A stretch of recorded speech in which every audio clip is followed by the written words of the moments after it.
This episode is called Stage Fright. In the spring of 2007, 16-year-old Lily Kim sat in her school's auditorium watching the annual talent show. She clapped when the lights came up on her friend Joy Summers, who was dressed in a white tutu. Lily turned to Joy's mom, Frances, who was sitting beside her and beaming with pride. Joy was a classically trained dancer. She'd been performing her entire life, and Lily had almost always been in the audience, cheering on her best friend. She loved watching Joy perform, and she knew that Joy loved being on stage. When the music started, it was like Joy came to life. Lily sat on the edge of her chair, watching Joy turn pirouette after pirouette, then leap into a graceful midair split. The whole audience broke into applause, even though the music was still playing. Lily watched excitedly as her friend moved towards the lip of the stage, preparing for her biggest move of the whole performance. But right as Joy was about to rise up on the tips of her toes to begin this maneuver, she seemed to just freeze. It was like Joy was suddenly suspended, like time had stopped on stage. Lily leaned forward, searching her friend's face for some sign of what was going on. But Joy just stood there, flat-footed, looking at the floor like she couldn't remember how she got on stage in the first place. Lily and Joy's mom exchanged worried glances. Over the past few years, Joy had frozen up like this a few other times. She just suddenly stopped whatever she was doing and stared off blankly into space. But it had never happened while she was performing on stage. Lily felt so bad she was about to jump out of her seat and run to her friend, but before she could, Joy's mother had already gotten up and begun moving down the row of seats towards the center aisle. Lily started to hear the murmurs filling the auditorium over Joy's music, which was still playing. Some people clearly seemed worried, like something might be wrong, but others were obviously mocking the ballerina who couldn't seem to remember her dance. And their mean comments made Lily's blood boil. Lily watched helplessly as Joy's mother walked up the aisle to the edge of the stage where Joy still stood, motionless. Frances began tapping Joy's foot until Joy finally looked down at her and seemed to snap out of whatever had made her freeze.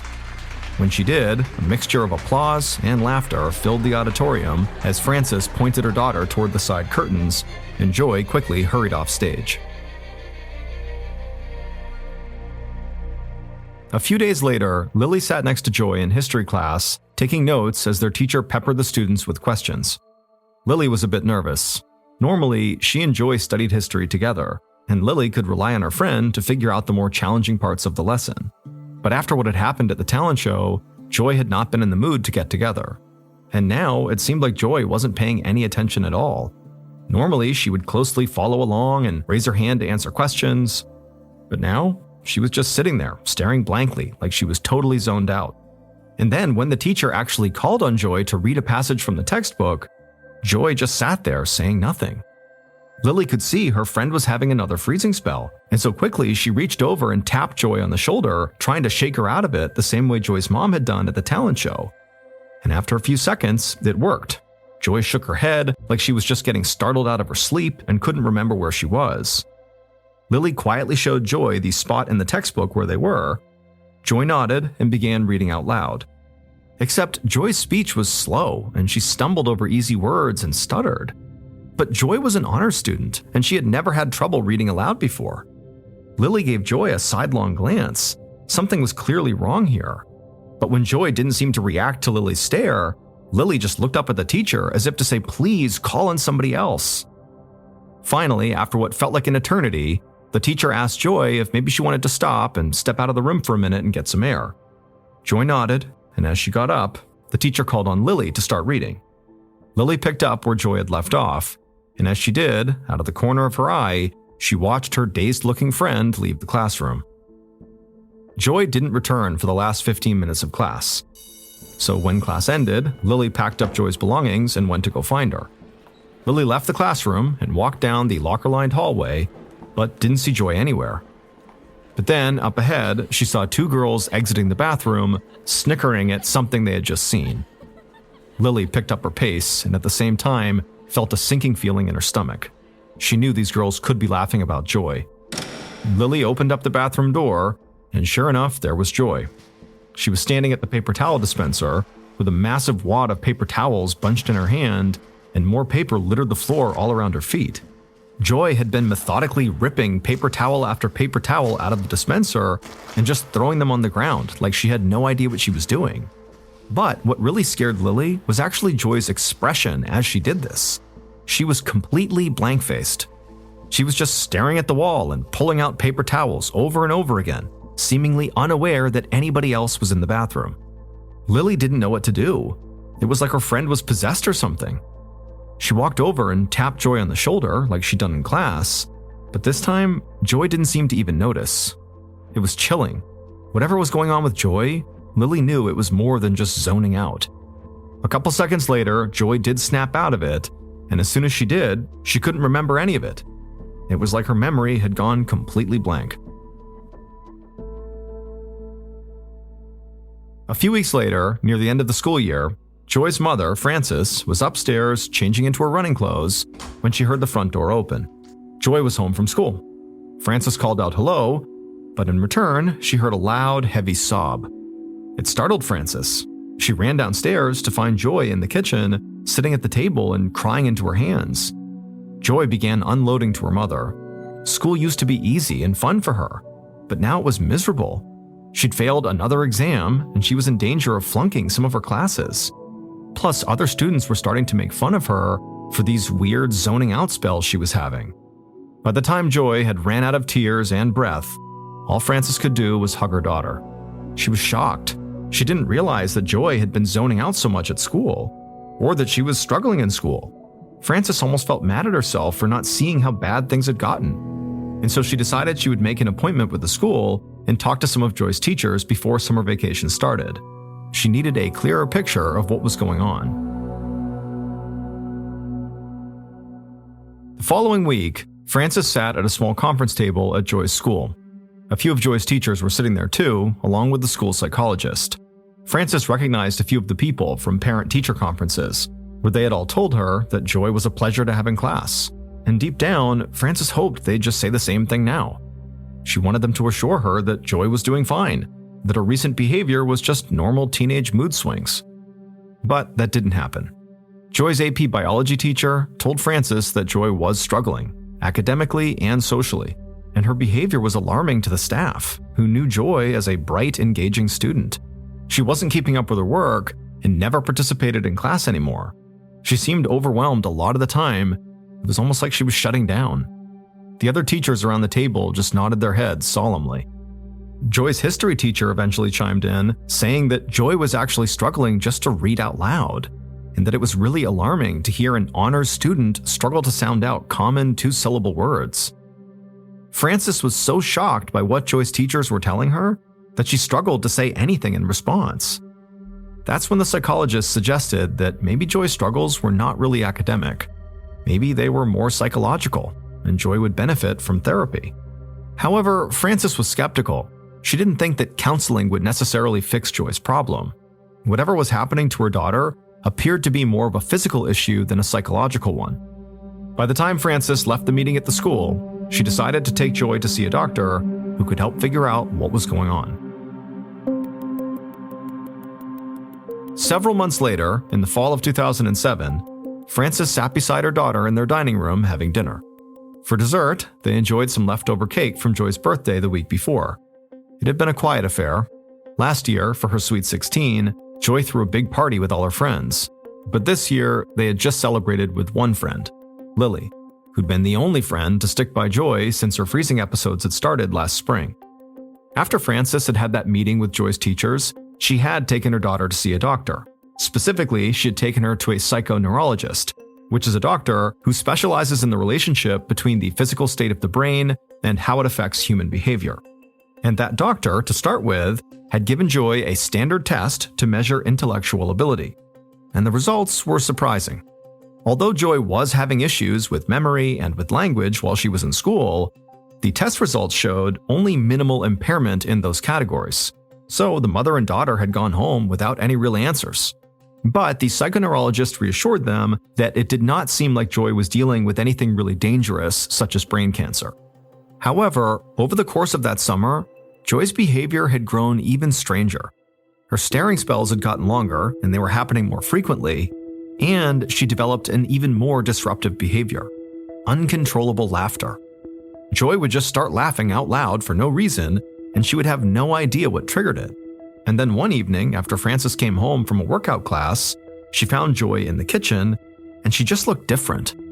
It took Frances a moment to realize why. The right side of her daughter's face was drooping, like she'd lost all muscle control on that side of her face. Frances knew that a drooping face is a telltale sign of a stroke, and so immediately she brought Joy to the hospital, but a stroke was ruled out. And in fact, other than her daughter's droopy face, she really had nothing else wrong with her. And so between her daughter's concerning behavior, downward spiraling self-esteem, and social struggles, Frances had decided to pull Joy out of school before the fall term started. Now, Frances knew she would have to homeschool Joy now that she was out of school, and so she anticipated teaching Joy some of her advanced courses. But Joy's intellectual struggles had grown so severe that she could barely even handle a remedial course load. And so the bright, vivacious girl with a bright future who'd taken the dance stage just a few months earlier was nowhere to be seen. And now, sitting at the dinner table, it made Frances unbelievably sad to watch her daughter push her leftover birthday cake around her plate with the right side of her face completely slack. It always looked like she was frowning now, which Frances knew mirrored the way Joy very likely felt. But just then, Joy suddenly dropped her fork and sat upright. She whipped around and scanned the room like she was expecting to see someone. Before Frances could ask what was wrong, Joy started talking. But not to her. Joy wasn't even looking in her mother's direction. Instead, Joy was basically staring at the wall, having some sort of heated discussion with some imaginary person in the corner who apparently was making fun of her. Frances didn't know if she was witnessing a mental breakdown or some kind of a seizure, but she knew Joy's problems were now too extreme for her to manage. Her daughter was in urgent need of help, and so Frances raced to call an ambulance.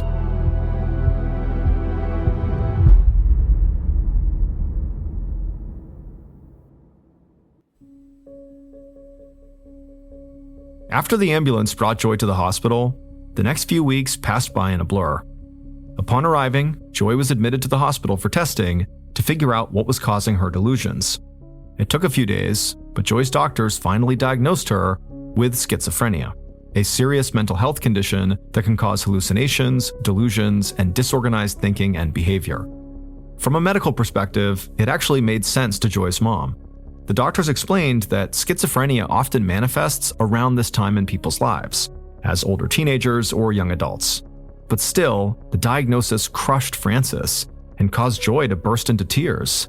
Schizophrenia is a chronic, debilitating disorder, and Frances knew that Joy would be managing it for the rest of her life.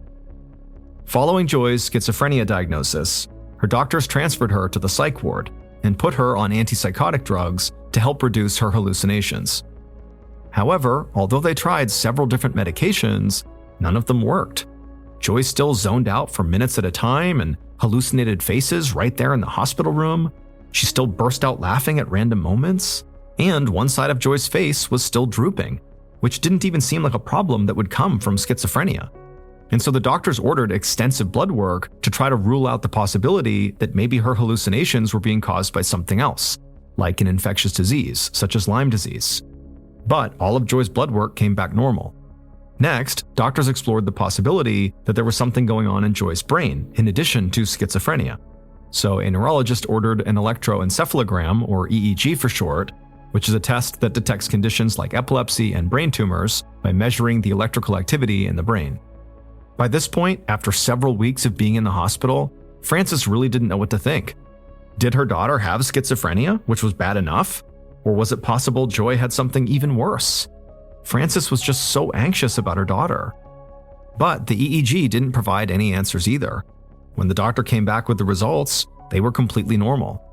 Frances told the doctor that she was beyond confused. Based on the battery of tests they'd run on her daughter over the past few weeks, her daughter was physically fine. Her brain activity was normal. And so Frances was beginning to doubt that Joy even had schizophrenia, especially since none of the antipsychotic drugs had made any difference. It just sort of felt like there had been weeks of hospitalization here, and nobody has a clue what's going on, and Joy's condition was completely unchanged. So what was the plan here? The doctor nodded sympathetically to Frances, but then told Frances that the plan was they were going to commit Joy to the hospital indefinitely until they could figure out what was actually going on. Instinctively, Frances stepped in front of her daughter. It was like something had snapped inside of Frances. There was just no way she was going to let her daughter just languish here indefinitely. And so she told the doctor no, and then turned to Joy, who looked terrified, and she assured her daughter that nobody was keeping her in a psych ward against her will. The doctor's face was stern as she asked Frances to reconsider, but Frances put her foot down. If they didn't have answers by the end of this week, she was taking Joy back home. About 6 months later, in May of 2008, Frances finished setting the table for dinner. Joy was already seated, staring at the dining room wall. Frances fixed Joy a plate of food and slid it over to her daughter, knowing that Joy very likely wouldn't even eat a single bite. Joy was in one of her freezing spells that seemed to go on forever these days. Over the last 6 months that Joy had been home from the hospital, her condition had not improved. But Joy was lucky to be home at all. A week after Frances had rejected that doctor's advice, she'd found out that the doctor was planning to take Joy's case to probate court to try to force Joy to remain in the psych ward. Frances had to bring a lawyer to the hospital to get the doctor to back down. The entire incident still made Frances sick to think about. And Frances was especially angry because the hospital doctors never even agreed on what was actually wrong with Joy. Her neurologist believed it was a psychiatric issue, even though the schizophrenia medication hadn't helped. And the psychiatrist thought her problem was neurological, even though there didn't seem to be any physical issues with her brain. It broke Frances's heart to see her daughter like this. Joy had once had such a bright future, and now she was listless and often hopeless. Sometimes her old friend Lily would come over and the girls would watch a movie together, but Lily always left the house looking very sad. Frances knew her daughter needed more medical help, but she really didn't know where to turn. A few weeks earlier, she'd taken Joy to a different medical center where neurologists had performed more tests, including extensive testing for epilepsy. They thought Joy's freezing spells might actually be seizures.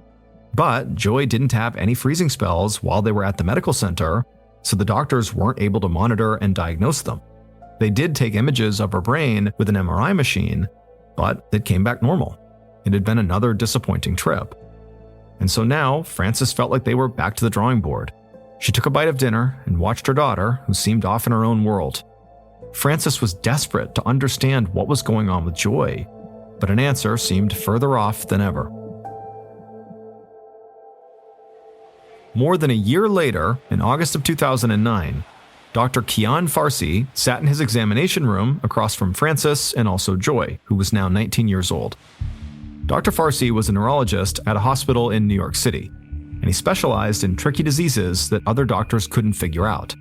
And he had to admit, whatever was going on with Joy definitely fit the bill. As Dr. Farsi talked to Frances about her daughter's baffling condition, he kept glancing up at Joy's face.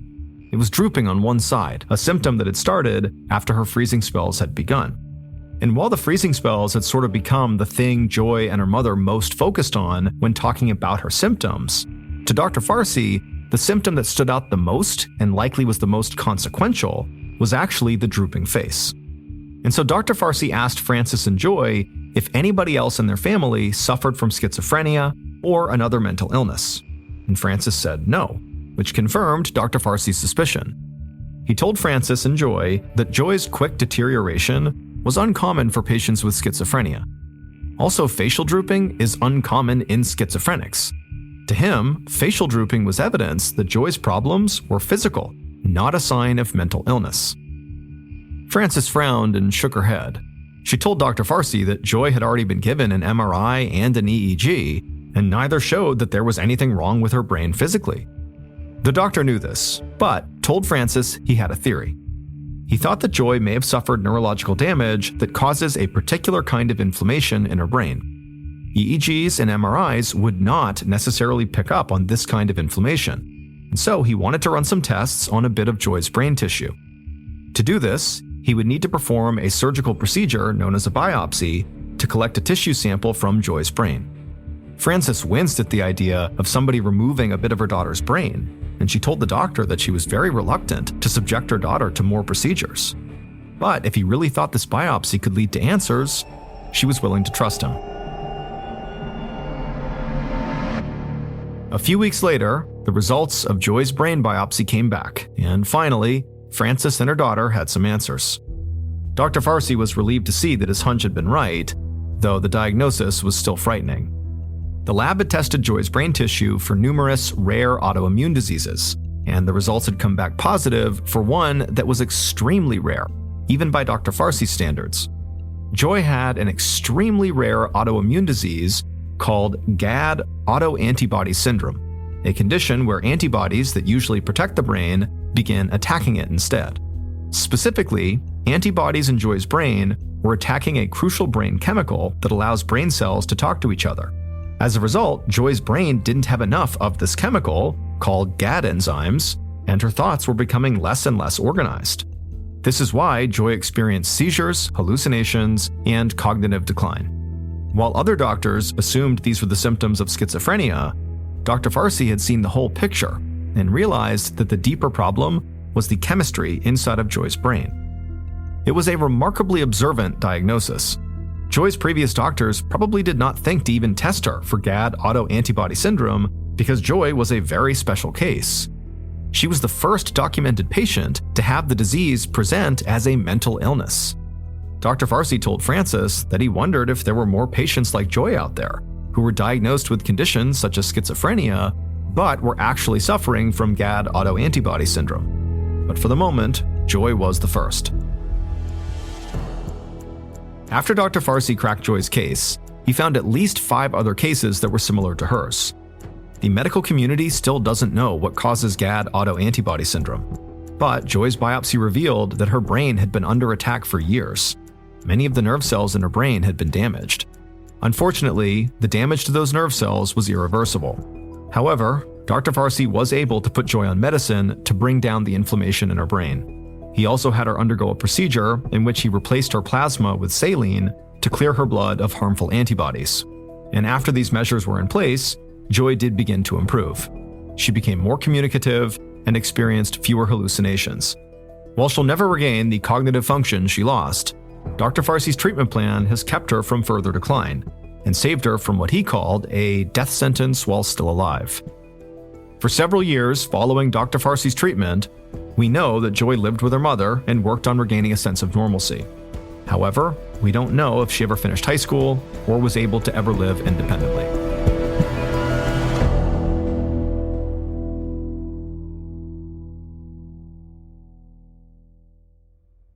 Hey Prime members, you can listen to new episodes of MrBallen's Medical Mysteries early and ad-free on Amazon Music. Download the app today. And also, Wondery Plus subscribers can listen to MrBallen's Medical Mysteries ad-free. Join Wondery Plus today. Before you go, tell us about yourself by completing a short survey at listenersurvey.com.